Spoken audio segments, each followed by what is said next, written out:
Hey guys, it's me again, Sheng, and welcome back to my YouTube channel. So for today's video guys, magdi-DIY tayo ng Brazilian Keratin blowout. So I have here, I bought this one from HORTALEZA, Dibeier yung brand niya.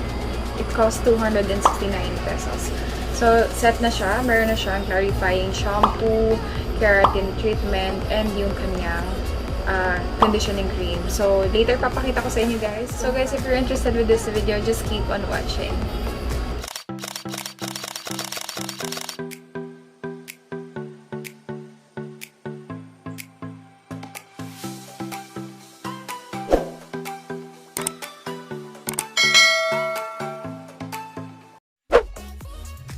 So guys, mag-proceed na tayo sa first step, which is the clarifying shampoo. So shampoo natin yung hair natin, and then after, proceed na tayo sa step number 2. So guys, we're done shampooing our hair, and then proceed na tayo for step number 2, which is yung keratin blowout. So it says kahit towel guard lang yung hair natin, okay na siya. So pwede na tayo mag-start i-apply itong keratin blowout. And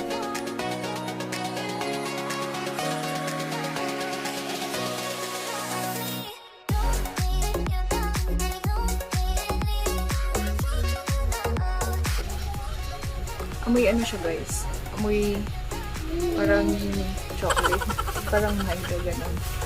Nakatuwa yun.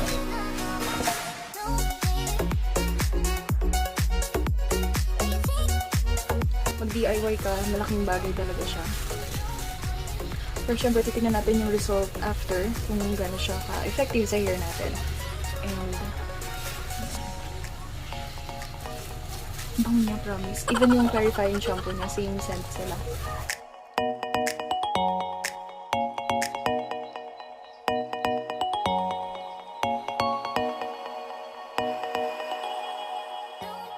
So guys, yun, after this application, doon na natin siya i-blow dry for 100% na tuyo na siya. And then after naman nun is we are going to straighten our hair using a flat iron. So kailangan nyo talagang gumamit ng flat iron for this. Kasi yun yung magsisil or yung maglalak in mo ang keratin treatment na in-apply nyo sa hair nyo. So, tapos na tayo dito yung part na to. Gawin na natin sa iba and balikan ko.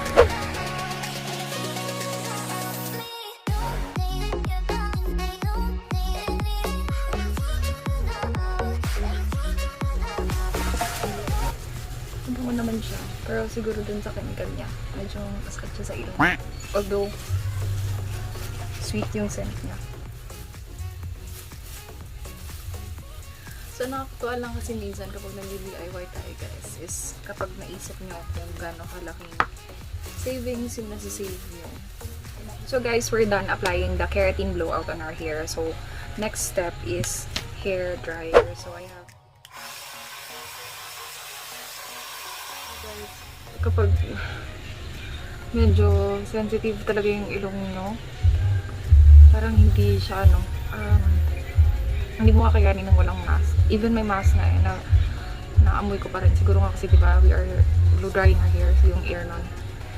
So yan, mag-mask ka girl. Wear a mask kapag nag-hair dry ka kasi talagang matapang. Even yung sa eyes mo, mafe-feel mo siya na medyo may stingy kang mafe-feel sa kanya. Kasi guys lang.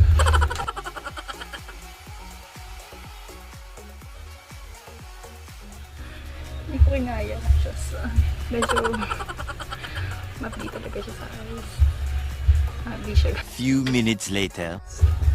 So, kung hindi ka sanay mag-section ng hair mo, you can use a hair clips or hair clamps para ma-section ng even yung hair mo. At makatulong din syempre kapag nag-hair straightener ka ng mag-isa. So, for me, in my case, hindi ko na kailangan yun kasi sanay na akong mag-isa. So, sanay na akong gawin siyang mag-isa. So, yan. Let's start.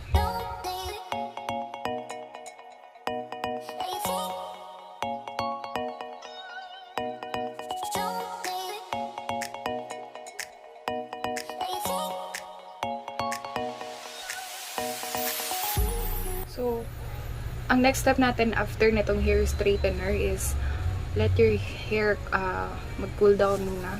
Like about 5 to 10 minutes. And then, tsaka natin siya aanlawan. Yes, aanlawan natin siya.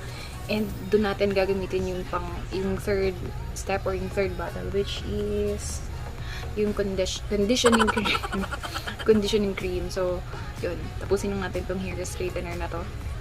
And then, proceed na tayo sa step number 3.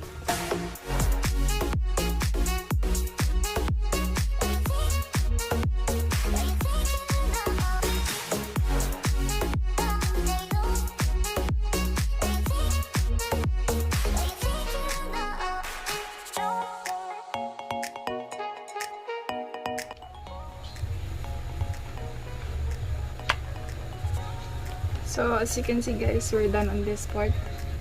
Sa kabilang side naman tayo. And then, proceed na tayo sa step number 3.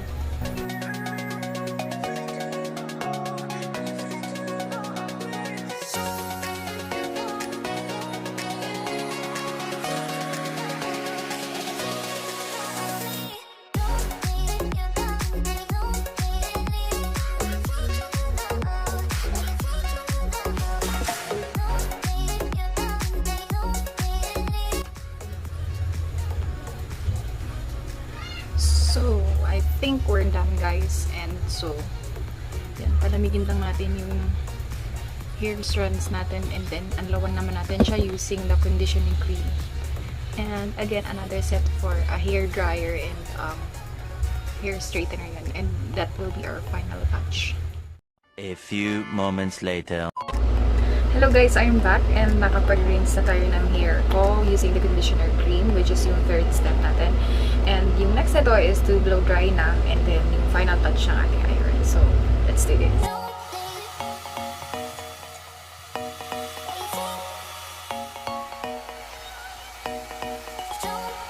By the way guys, yung pinaka-last natin in-apply is yung conditioning cream, right? So, conditioning cream, ito yun.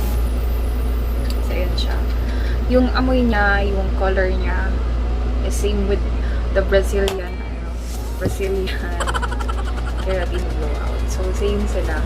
Ito, hindi nga lang siya kasi hapdi sa mata at saka sa ilong. So, yan, ito siya. Lambot na yung hair natin. Sobrang lambot na niya. Tapusin natin yung hair dry. Excited na ako makita yung finishing touch niya.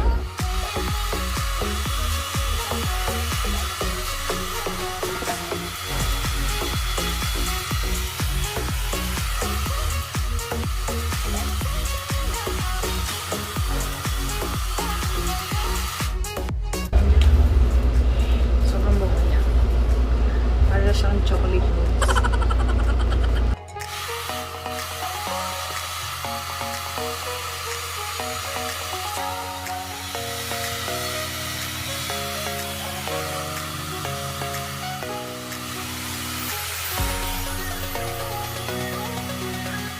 So yun guys, tuyo na yung hair natin. Let's straighten our hair using a flat iron na, and then that will be the final step for this DIY hair keratin blowout. Start nyo siya lagi dito sa may likod and then pinakailalim na portion.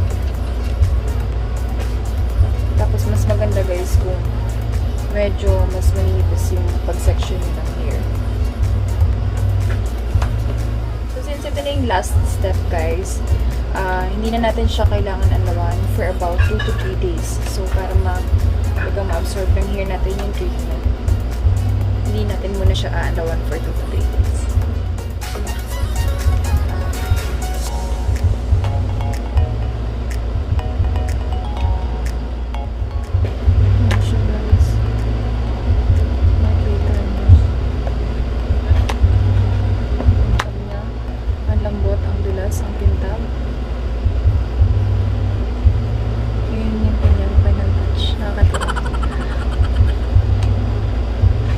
Diba kung iisip nyo guys, maganda rin magpaganto na salon.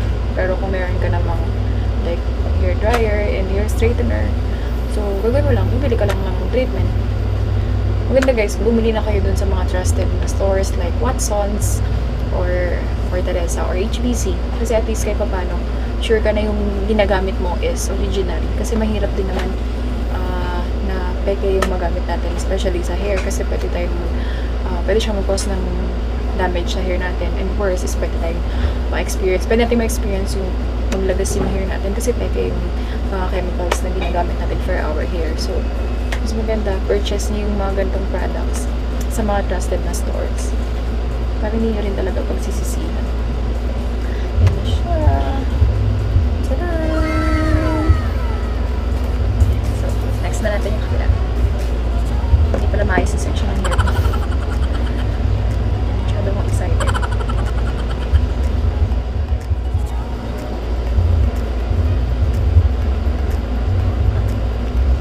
So guys, kung may mga comment kayo or suggestion, please leave it on the comment box down below para mabasa ko. And syempre, para din meron tayong idea on what will be my next video.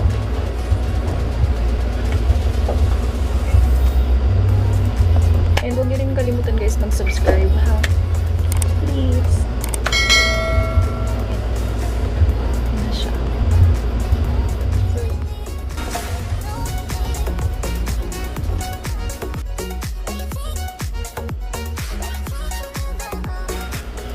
So guys, this is our final look. Ayan siya. Sobrang soft and smooth ng hair natin guys. And I can't imagine for about 269 pesos. Ito na yung outcome niya. Ganyan siya kalabot. So guys, remind ko lang kayo after 2 to 3 days bago niyo siya i-rinse. And ayan. Lagi nyo lang i-treatment yung hair nyo guys, especially kapag lagi kayo nagko-color ng hair or nag-iron para naman maintain pa natin siyang health. So that's all for today guys. I hope you enjoyed watching. Please don't forget to like, comment, and subscribe to my YouTube channel. And see you in my next vlog. Bye!